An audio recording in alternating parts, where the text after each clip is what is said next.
За сайн мэцгэн уу ирэх мөндөд үзэгчтэй, сонсогчдоо та бүхэнд энэ өдрийн мэндийг хүргэе.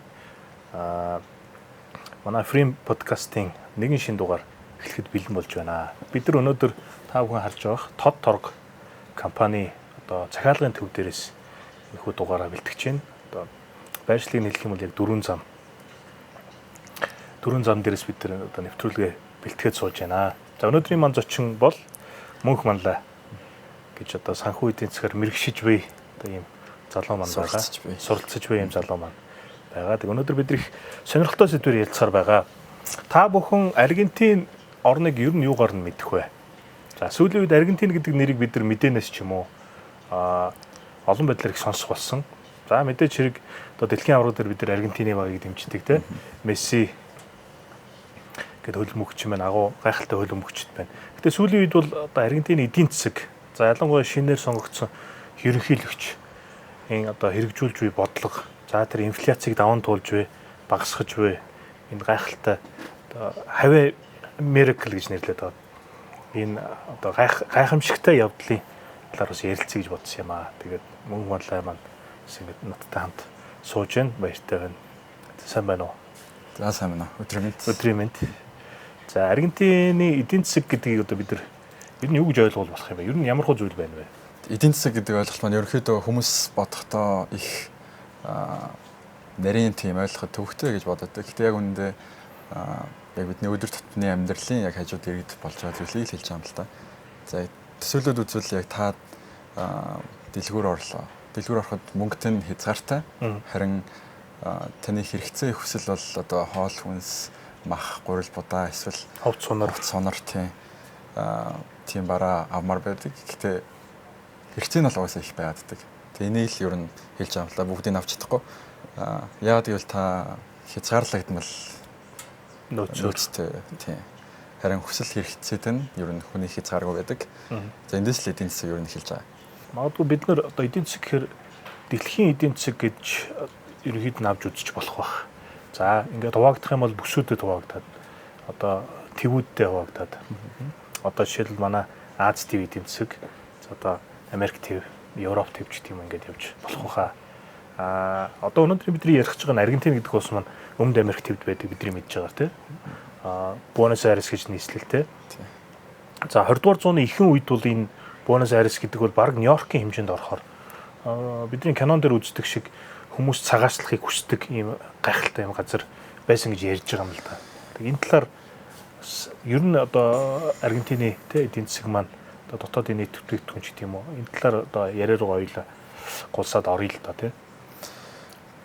За дотоодын нийт бүтээгдэхүүн гэдэг нь болохоор яг эдийн засаг ер нь эдийн засаг ярихаар энэ үг байнга сонсогддог л доо. Юу GDP эсвэл дотоодын нийт бүтээгдэхүүн гэдэг энэ болохоор ер нь тухайн улсын нэг жилийн дотор үйлдвэрлэсэн бүх бараа үйлчилгээний тийм нэгдсэн дүнгийн хэлж байгаа. Энэ ер нь улс орон хэрэг бүтээж чадсан бэ? Хэрэг эдийн засгийн хөдөлгөөн байгаа вэ гэдгийг л харуулж байгаа. За 20 дугаар зууны эхэнд бол Аргентин бол нэлээд хүчээ авч ирсэн эдийн засаг нь бол яг дэлхийн топ 10 гүрний нэг байсан. Тэр үедээ нийслэл болох Буэнос Айресыг бол Өмнөд Америкийн Парис хотч гэж нэрлэдэг байсан. За ингээд Буэнос Айрес маань Аргентин маань маш юм хөгжилтэй орн байсан байна. Гэхдээ өнөөдөр саяхныг хүртэл маш их асуудалтай, өнөөдрийг хүртэл маш их асуудалтай байсан гэж бид нар мэдээгээр зөндөө үзээд явжсан. Гэхдээ энэ болгоны суурийг ойлгохын тулд бид эхлээд түүхэн талаас нь харах хэрэгтэй болов гэж харж байна. Ер нь Аргентин гэдэг маань ямар түүхтэй эдийн засгийн хувьд түүхтэй орн юм бэ? Тийм. Ер нь одоо Аргентин маань ингээд эдийн засаг нь ингээд тийм сайн байж байгаад яагаад одоо ингээд хүнд асуудлууд тулгараад ингээд муудаж байгаа тийм түүхтэй нэлээд холбоотой л та. Мэдээж ер нь нэг өдрийн дотор ингээд болсон асуудлаас биш мэдээж түүхийг өнгөж харуул зүгээр баг. Түүхийг товчхондоо ярил эртний үе ба Инка гүрний нөлөөнөөс эхэлж байгаа юм л да. За Аргентины хойдсогт Инка гүрний нөлөө орж исэн. Инкачууд эдийн засгийн хувьд мөнгө хэрэгэлдэг. Оронд нь бараа солилцоо, хамтын хөдөлмөр, ер нь бартер их маягаар эдийн засгийг явж наймаа хийдэг байсан. Тэгээд энэ бол өнөөгийн нөгөө социалист эдийн засгийн анхны хэлбэр гэж төлөвлөсөн төлөвлөгөөд эдийн засгийн анхны хэлбэр гэж хэлж болохоор. Тийм. Үүний зэрэгцээ Аргентины бус нутгуудад Гуаран Мапуч зэрэг олон омог аж төрдөг байсан ба тэд нар бүгдээрээ газар тариалан ан агнуур аж ахуй эрхэлдэг байсан. Одоо жинхэнэ нэг уугуул иргэд гэсэн үг. Тийм. Яг тийм. Энэ болохоор 15 дугаар зууны үеийг тэрнээс өмнө үе гэсэн үг л дээ. За үүний дараагаар Испани колоничлалын үе яригдах нь яг зөв байх. 1536 онд Испанчууд Буэнос Айрест ирээд анх ирж нутаг дэвсгэрийг бүрэн колоничилж байсан. Тэгээд тэд нэр алт мөнгө бусад баялаг Аргентины ер нь байж болох бүхэл баялагт шунаад нутгийн иргэдийг энэ Encomienda гэх албадан хөдөлмөрийн системд оруулсан ба. Эдийн засгийн бүхэл ажиллагаа нь Испани эрх ашигт нийцэх ёстой байсан тул одоо дотоодын хөгжлийн боомлоод зөвхөн өөрсдөө л ингээд ашиг сонирхлоороо ингээд давамгалж. Одоо Испани төлөө Аргентин ажиллах шаардлагатай болсон. Колоничлалт гэж ойлгож байна тийм.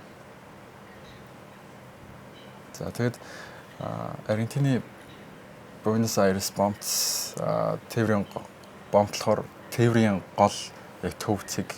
Гэтэ тийм байсан ч гэсэн Испани зөвхөн зөвшөөрсөн замаар одоо ингээд Испани зөвшөөрсөн замаар л худалдаа хийлэгдэг байсан нь ер нь энэ цаашлаад ингээд хар зах ингээд хууль бус буруу аргаар 8 хийх үүдэн болсон байдаг яг түүхэндээ. Аливаа зүйлийг ер нь хориглоод эхлэхээр дандаа л нэг сөрөг тал нь гарч ирдэгтэй адилхан тийм ийм зүйл бас болж ирсэн байна гэж. Ингээд 20 дугаар зуун руу ерөөдөө орж ийн гэж ойлгож байгаа. Саяны ярьсан маань бол ер нь Монголын нөгөө 1930-аад оны төвлөрсөн төлөвлөгөөт эдийн засгтай ижил дээрээс хэд төвлөрсөн ингээд дотоод төвжил багтай байсан гэсэн үг. Чөлөөт зах зээл байхгүй тийм чөлөөт эдийн засгүйгээр бүх зүйлийг ингэж механикаар ингэж авч явж ирсэн байна.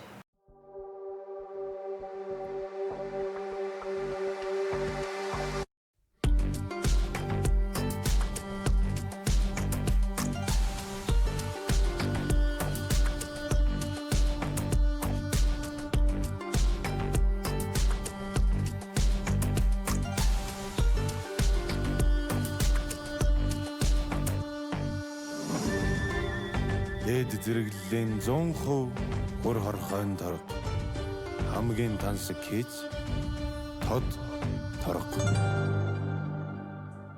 Бид хоёр сая одоо өнгөрсөн түүхийг нь ярьлаа. 19 дугаар зуун тэгвэл юу болж исэн байдаг вэ? За 19 дугаар зууны эхэнд яг анх 1816 онд Испаниас тусгаар тогтножсэн. За яг энэ үеэс эхлээд Аргентин дэлхүү анхаарч эхэлсэн зүйл нь болохоор эдийн засгийн хөдөө аж ахуйд толгойж сэргээсэн байна. Энэ нь яг махноос, үр тариа, одоо яг нөгөө эрдэнэ шиш гэдэг юм уу тэд нартээ суурлаад эдийн засгаа маш сайн сэргээж эхэлсэн байна л да.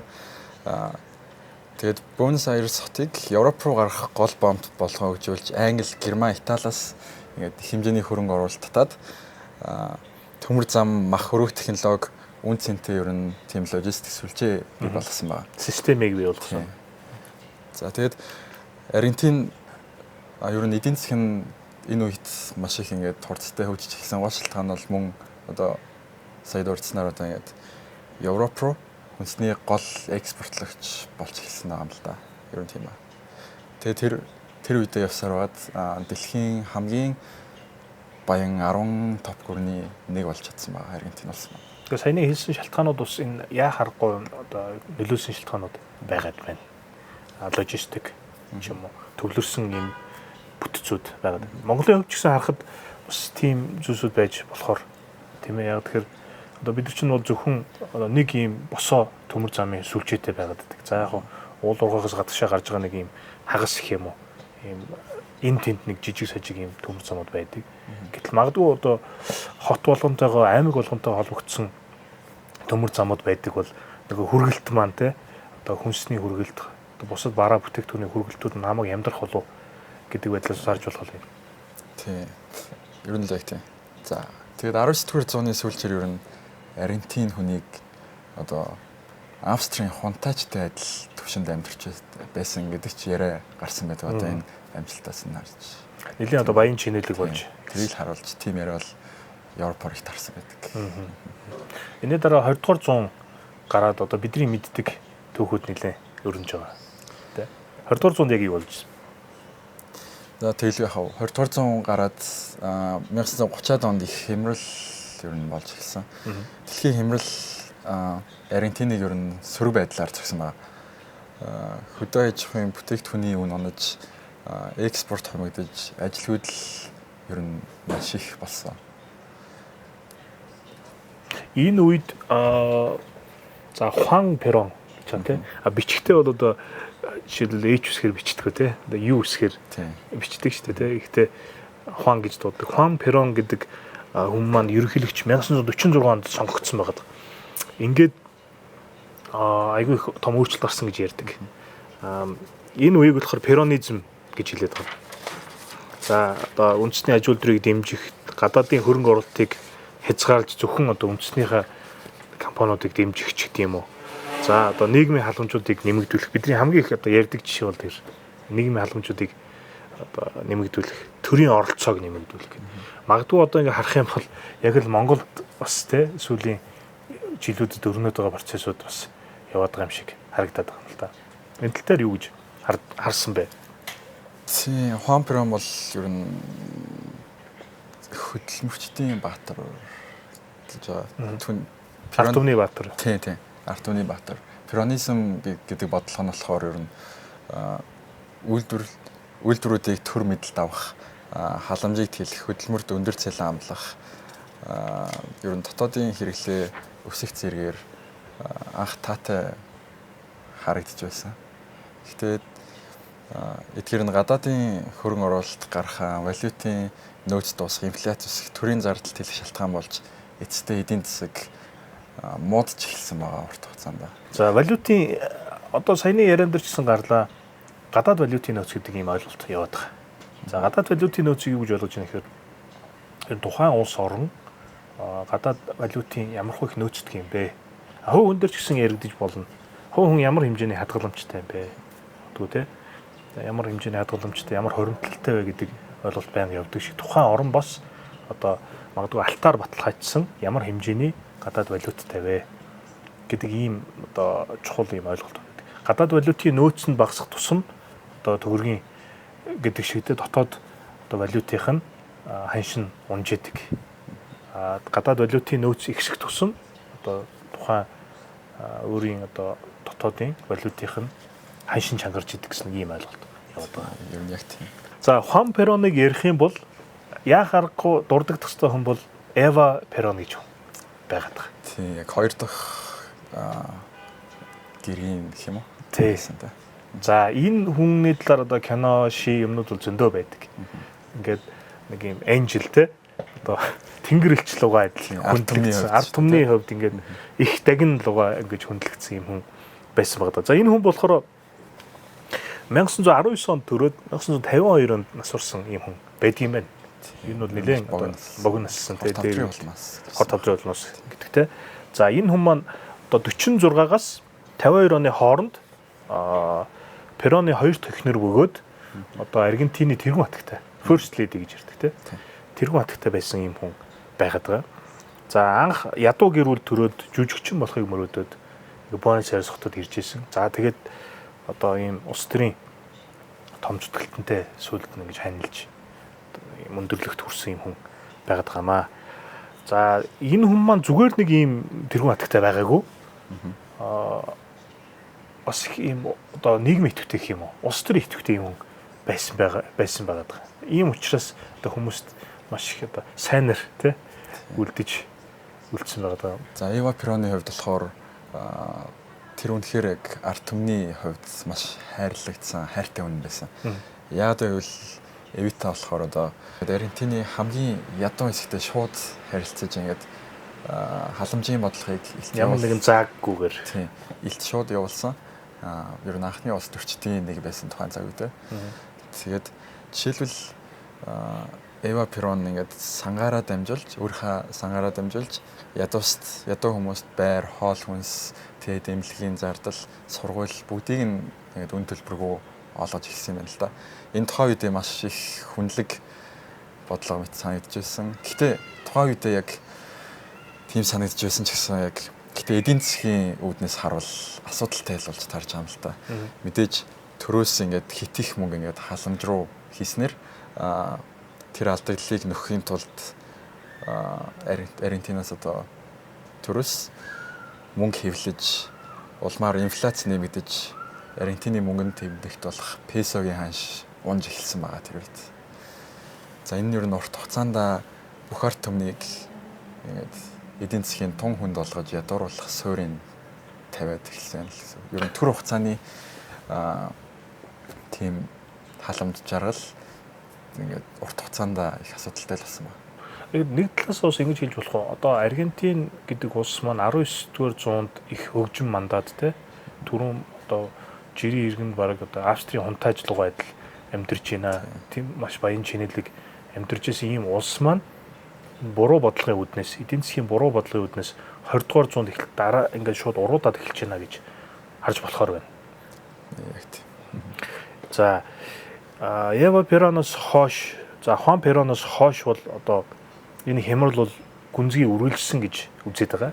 За тийм түүхэн дээр бол тэгж гараад за цэргийн засаглал гэж одоо нэрлэдэг байгаа юм л да. Ерөнхийдөө бол хунтын засаглал гэж нэрлэдэг.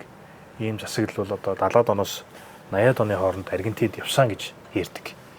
За энэ хунтын засаглал гэдэг маань болохоор бид нар бас мэдэн те олон орнууд дээр явжсэн. Одоо хамгийн ойрын жишээ гэх юм бол одоо Мянмарын жишээ байна. Мянмар нэг хэсэг явж байгаад ардсан байж байгаад эргээд одоо сая 2021 ковидын дараагаас дахиад эргээд ийм цэргийн засаглал руу орчлоо л доо. Энэ өөрөөр хэлэх юм бол цэргийн том цолтой юм генералууд хурандаа нар үгсэн нэгдээд ийм одоо бүлэг байгуулад фракц байгуулад төрийн эрхийг авч яана л гэсэн юм санаа.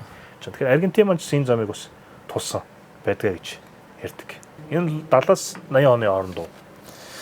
Тийм болохоор 1976 онд. 76. Тийм. Аргентинд тухайн үеийн ардчилсан засгийн газрыг армийнхан төрийн хэрэгэлтээр хүчээр унгаагаад эзэлж яг өөрсдийнхөө хэрэгшээл орсон гэсэн үг л дээ. Тийм. Ингээд цэргийн дээд командлагчаас бүрдсэн хунт хэмээх зөвл улс орныг удирдах эхэлсэн байгаа Аргентинд. За гэхдээ шинэ төр засаг ямар нэг ард түмний төлөө хийгдсэн зүйл байгаагүй. Тэд өөрсдөө үндэсний аюулгүй байдлыг хамгаалагчид гэж цоллоод яг үнэн эрэхтэй улс орныг айдас цензур цус урсгасан хэл мэдүүлэлтээр удирдах явсан үе. Яг энэ хунтын засаглалыг хэлж байгаа юм л да.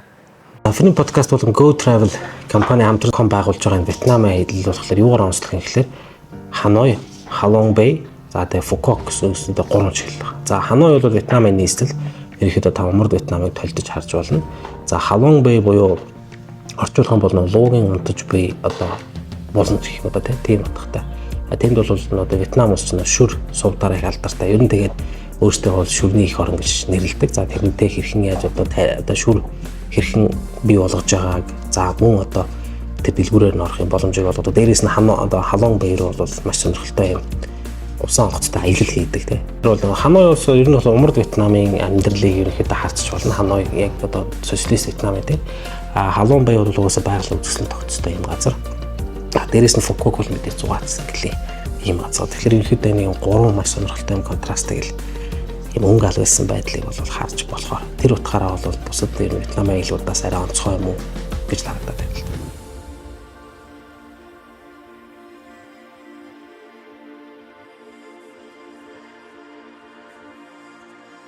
За хунтын засаглалын үед бол хөвчлэн маш их юм зөв бус хүний эрхийг зөрчсөн үйлдэлүүд их гардаг гэж ярьсан. Тэгвэл Аргентинд бас зөндөө үйл явдлууд болж ирсэн баг. Юу болж ирсэн бэ? Тийм нэгэн тод жишээ гэвэл ер нь disappeared ones буюу алга болсон хүмүүс байдаг. Орос сурггүй. Ер нь ойролцоогоор 30 мянган хүн орос сурггүй алга болсон байдаг энэ төсөөллийн үед. Ер нь жирийн иргэдэд маш шууд туссан тийм хүндрэлтэй зүйл байгаа. Тэдний донд яг оюутнууд, сэтгүүлчид, хүний эрхийн төлөө тэмцэжсэн хүмүүс, тэгээд ер нь засгийн газрын эсрэг дуурч байсан хүмүүс орос сургаггүй алга болчихсон байна. Тэгээд эдгээр хүмүүсийг шүн дөлөөр баривчилж аваад гэр бүл найз нөхдөд нь мэдэгдлэхүү эрүүдэн шүүж алга болгодог байсан ба. Тэгээ заримыг нь онгоцон цуулгаж байгаад бүр онгоцноос далай руу хайдаг байсан гэсэн аимшигт яриа хүртэл байдаг. Яг ижлэхэн түүхүүдийн бол магадгүй бас сонирхолтой байж магадгүй үзэгчдэд. Дурдах юм бол за Аргентины хувьд 76-аас 83 оны хооронд гэж ярьж байгаа. Зөв.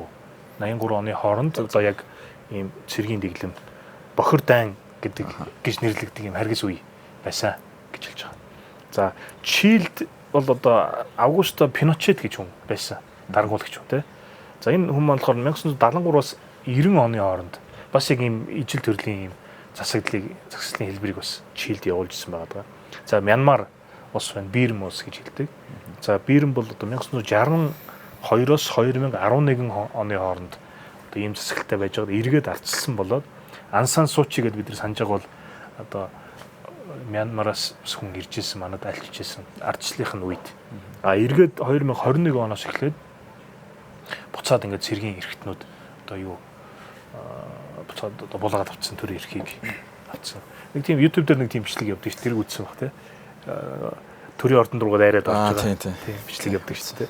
За тэгээ бас нэг жишээ гэвэл Грект 1967 оноос 1974 оны хооронд хурандаа нарын одоо бослог гэж иймэрхүү үйл явдлууд болж исэн байдгийн байна. За Аргентин руугаа буцаад ороход тэгээ маш олон хүмүүс алга болсон. Тэ? Зүг бусаар алга болсон. Тэгээд ер нь энэ хонтын дэглэмийн үед одоо эдийн засагч дагаад муудсан ба. Арим улс орныг удирдах байсан ч яг эдийн засгийг бол яг тийм чухалчил үзээгүй гэж харж байна. Магадгүй чадвар юмны хувьд хүрээгүй баг. Яг тэр үед болохоор ажилгүйд л нэмэгцээрлсэн, ядуурл ихссэн. Тэгээд гадаад өр нь огцон өссөн ба. Тэр яг хонтын дэглэм эхэлж байхад гадаад өр ойролцоогоор 9 тэрбум доллар байсан. Гэтэл хонтын дэглэмийн үе одоо эхлээд шууд 45 тэрбум доллар болтлоо гадаад өр нь өссөн ба. Хэд дахин өссөн. Шууд ер нь бол их бага хугацаанд маш хурдан өссөн ба. Гадаад өр маш их хэмжээгээр өссөн гэж байна. За гадаад өр ер нь хэдээс хэдэн тэрбум долларын хооронд. Гэтэ эн чинь тухайн үеийнхээ аншаар шүү дээ. Тийм тухайн үед. Тухайн үеийнхээ аншаар. За би зөв санаж байгаа бол 9 тэрбумаас 42 3 тэрбум ч юм. Тийм ер нь бол тэр хавцаа 9 тэрбум доллар байж байгаад 45 тэрбум доллар болтлоо өссөн байдаг. Тийм. Тэгээд ер нь үүнээс одоо ингээд хонтын дэглэм нь ер нь ингээд буруу тийшээ ер нь буруу тал руугаа яваадсан болохоор хонтын дэглэм унсан байна. 1983 онд ард иргэдийн эсэргүүцэл олон улсын дарамт тэгээд эдийн засгийн хямрал цэргийн улмаас цэргийн хонт унаад Аргентин буцаад ардчлалыг сэргээсэн байна. Тэгээд дараагийн засгийн газар Жулио Альфонсны засгийн газар тэргүүтээ ардчилсан удирдлагууд хонтын үеийн гэмт хэргийн мөрдөн байцаалтыг эхлүүлээд хариуцлага ер нь зөх хэмжээгээр тооцсон цэргийн гэмтэрхтнүүд байсан байх гэдэг тийм. За миний санаж байгаагаар Карлос Менем гэж ерөнхийлөгч байсан. Одоо 83-оос хойш гэсэн үг шүү дээ. Ингээд энэ хүний үед бол одоо инфляц бол оргил хэмжээндээ хүрээд 50000% хүрчихсэн гэж хэлж байгаа. За бид ч нөгөө их олон жишээ татах дуртай шүү дээ. Зимбабве ч юм те. Сүүлдээ нөгөө мөнгөн тэмдэгч нь үнэгүй болоод зүгээр килограммаар нь ярьдаг хэмжээний те.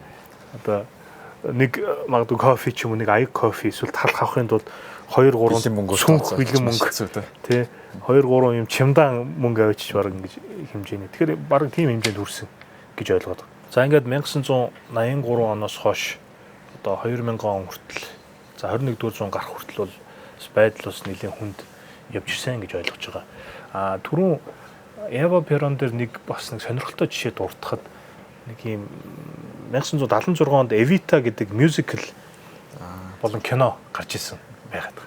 За энэ киноны одоо гол дуу гэх юм уу те Don't Cry for Me Argentina гэдэг алдартай дуу байдаг. Мадоннагийн дуус. За энэ Мадоннагийн дуусан дуу Мадонна маань клипийг хийхдээ Буэнос Айрест яг тэр нөгөө ордонд очиж хийсэн байгаад. Тэгээ ерөнхийдөө тий. Ерөнхийдөө бол одоо Эва Пероны дурсгал зориулсан нэг юм одоо дуу гэж ойлгох юм тий. Миний төлөө ойлгох шаардлагагүй би та нартай үргэлж хамт байгаа гэсэн нэг юм утгатай. Тэгэхээр манайхан бас энэ дуу тэртээ рүү баг мэдчихэж байгаа бах. Ийм сонирхолтой баримт байдаг юм байлаа. За ингээ 21 гарсан 2000 он гарсан. Тэгээд ер нь Аргентины маань эдийн засгийн байдал ямар хөө болсон бэ? Улам одоо хэцүүдсэн л гэж ойлгоод байгаа. За тий 21-р зуун дөнгөж гараад 2001 онд яг Аргентины бөгөөд ер нь дэлхийн түүхэнд хамгийн том дефолт буюу Аргентин улс маань гадаад өрөө төлж чадахгүй байдал хүрсэн байна. 2001 онд яг Аргентин маань 100 тэрбум $, өртөө болоод бүх хөргөнүүд нийлсээр тохиолдлогдоод үүнийг төлж чадахгүй болоод түүхэнд хамгийн том дефолт дампуурл. За үүний үр дүнээс дүнд бол ер нь валютын ханш унсан, банкуд хадгаламж зарцаасан, ажилгүйд ядуурл тэнгэр татсан. Тэгээд маш их ард иргэд үүнээс болж жагсаалт цуглааныг тогтмол хийж эсрүүцэж байсан ба. За тэгээд 2003 оноос болов энэ аажмаар эдийн засаг сэргэж эхэлсэн байна. Хөдөө аж ахуй, аялал жуулчлал, технологийн зарим салбарууд ер нь сэрэх орлого хийж эхэлсэн. За тэгээд ингэж явсаар байгаад 2000 ер нь одоогийн байдал руу ирж байна л да. 2020 оноос хойшоо инфляц 100-аас 200% хүрсэн. Тэгээд песо ханшаа байнга алдж байгаа. Тэгээд валютын хар зах ноёлоод долларын хадгаламж ер нь давуу малсан. Ерөнхийдөө товчхоноор энгийнээр хэлбэл Аргентины иргэд маань песодоо итгэл бүр огт байхгүй болсон.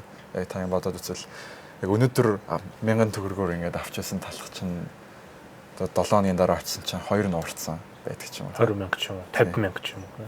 Чих үний өсөлттэй болсон ба. Тэгэхээр хүмүүс Аргентины мөнгөнд тэмдэгт одоо ажил хийгээд цалин авахад песо авахад яг үнэгүй ажиллаад байгаа юм шиг л үеуд их байсан ба. Мэдрэмж төрүүлээ. Тэгээд хүмүүс хөвчлэн Америк долларыг илүү бэлэн мөнгөөр хадгалдаг болсон байгаа.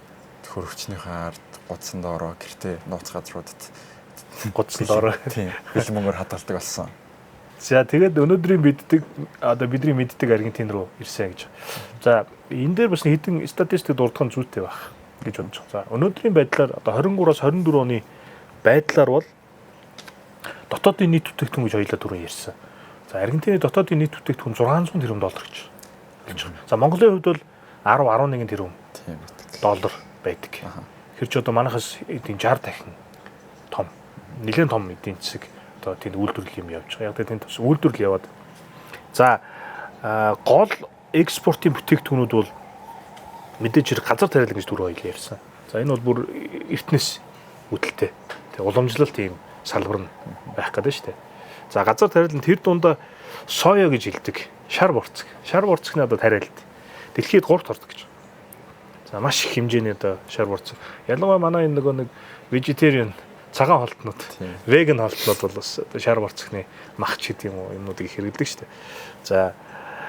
За үр тариа мэдээж хэрэг те 10 эрдэн шиш буудаа гэх мэтлэн. За мах сүм бүтээгдэхүүнүүд одоо мал аж ахуй мэдээж хэрэг орж байгаа. За эрчим хүчний салбарт бас экспорт явдаг нь юу гэх газрын тос, тэг crude oil гэж нэрлэдэг. Түүхий газрын тос орж байгаа юм. За байгалийн хий орж байгаа юм.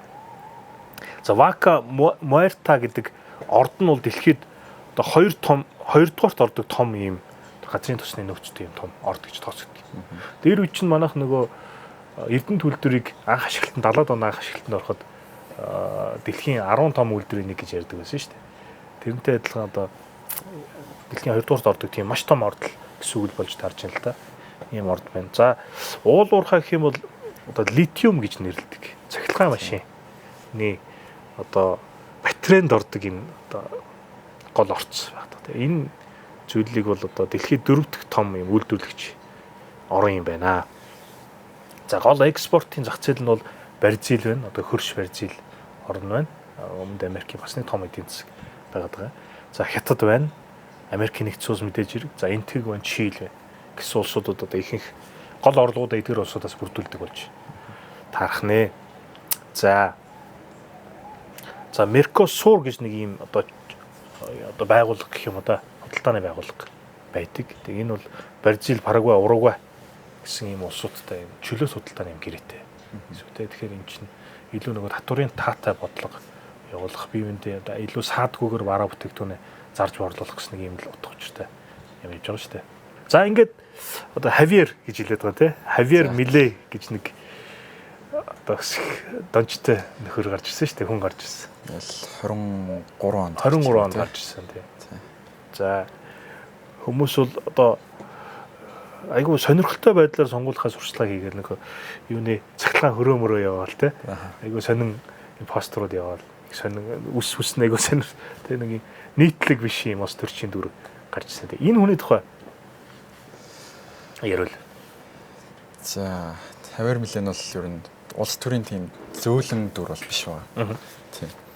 Эдийн засагч мэрэгчлээ тэр хүн бол өөрөө Чикагогийн сургуулийн либертари эдийн засгийн онолд суурилсан хатуу бодлогыг дэмждэг юм байна. За.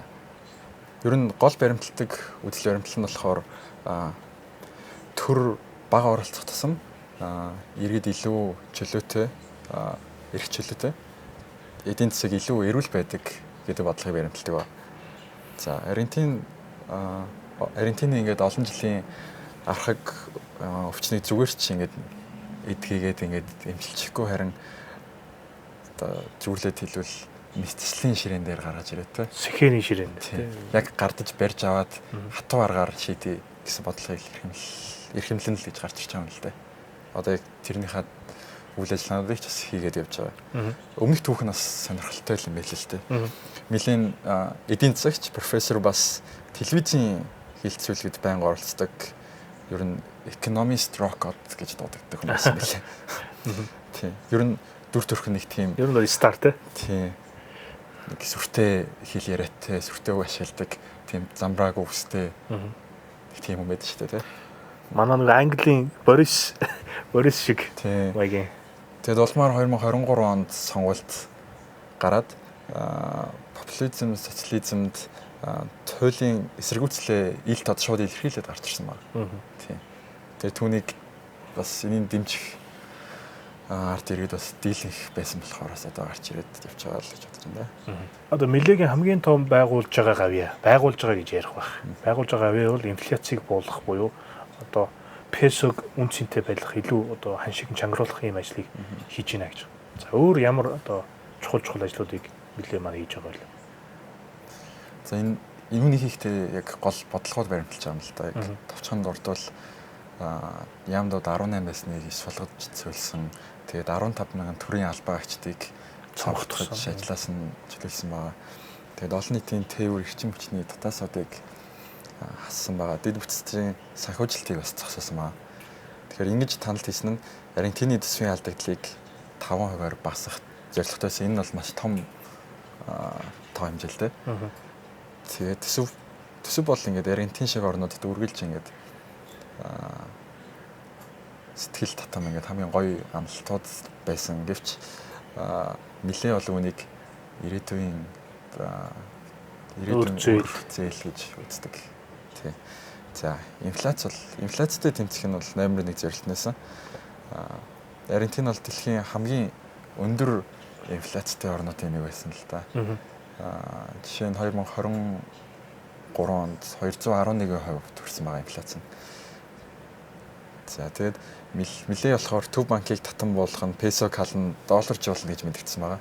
Энэ нь маш шууган дэгдсэн ч одоогоор хараахан хэрэгжихгүй байгаа юм лээ. Мэдээж песогоо ашиглаж байгаа долларч асаж байна.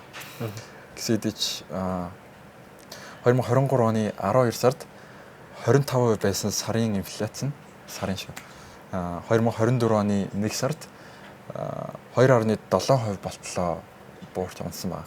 Тэгэхээр энэ бол энийг л гайхамшиг гэж нэрлэдэг байна. Түүний бодлого шууд үр дүнгээ ингээд өгч байгааг харуулж байгаа юм л да. Тийм.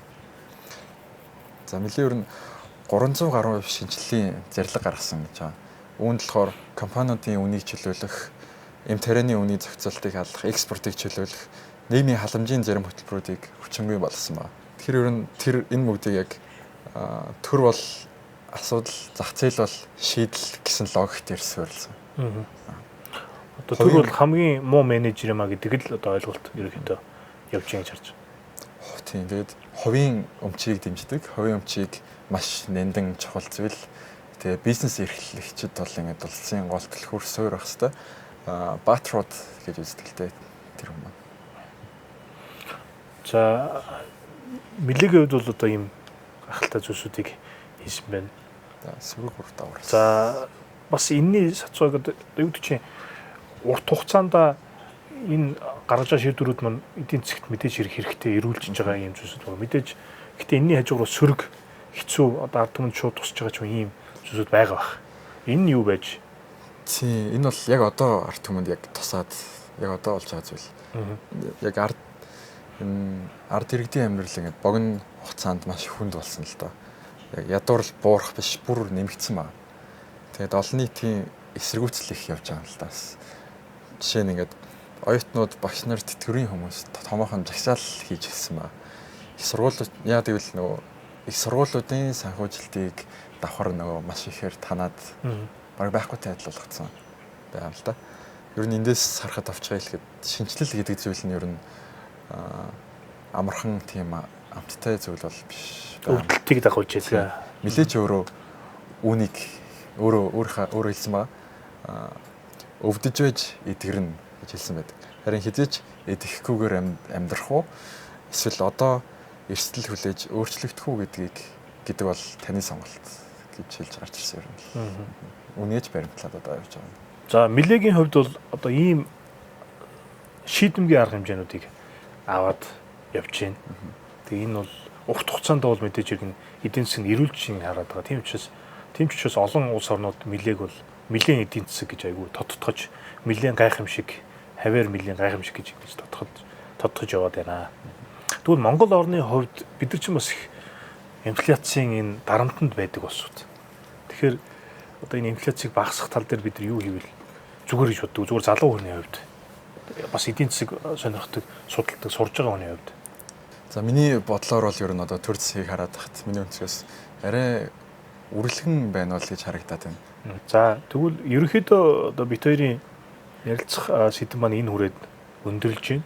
Тэгээд дүгнээд хэлвэл Аргентины эдийн засаг одоо өнөөдрийн сэдвийг ер нь дүгнээд юу гэж хэлж болохоор санагдчих байна вэ?